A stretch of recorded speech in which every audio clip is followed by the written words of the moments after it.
Hello বিয়াস, আসসালামু আলাইকুম। এই যে দুন্দুল দিয়ে কিভাবে বাইলা মাছ রান্না করতে হয় সেটা দেখাবো। দুন্দুলটা এই যে প্রথমে আমি লবণ পানি দিয়ে 10 মিনিট ভিজে নেব। লবণ দিয়ে 10 মিনিট এটাকে জাকিয়ে নিয়ে ভিজে রেখে দিব পানিটা ঝরার জন্য। তারপরে রান্না করতে যাব। এই প্যানের মধ্যে তেল দিয়ে দিয়েছি, তেলের মধ্যে পেঁয়াজ দিয়ে দিলাম।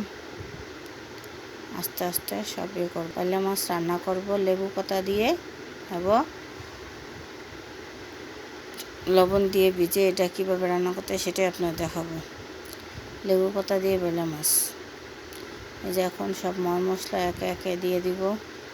হলুদ, মরিচ, ধনিয়া, আদা, রসুন সবই দিয়ে ভালো করে কষিয়ে নিব, কিন্তু লবণের পরিমাণটা কম থাকবে, যেহেতু আমি আগে লবণ দিয়ে দুন্দুলেরটা মেখে রেখেছি, সেজন্য ওইটা দুন্দুলের ভিতরে লবণটা রেখেছে। যে আমার মোটামুটি যে দেখেন কষানো হয়ে গেছে।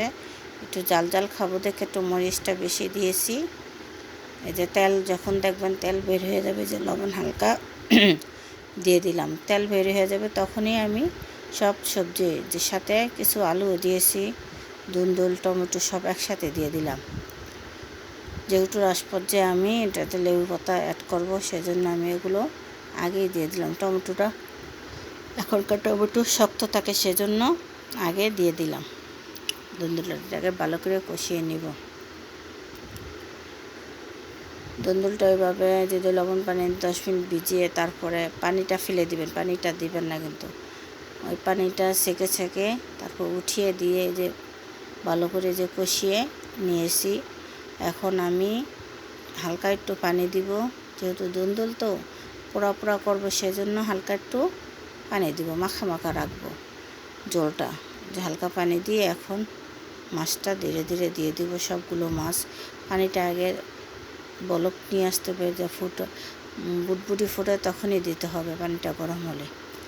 যে পর্যায়ে সবগুলো মাছ দিয়ে এখন আর চটি দিয়ে লাড়া দিব না, হালকাভাবে আলতোভাবে মাছটি বসিয়ে দিব।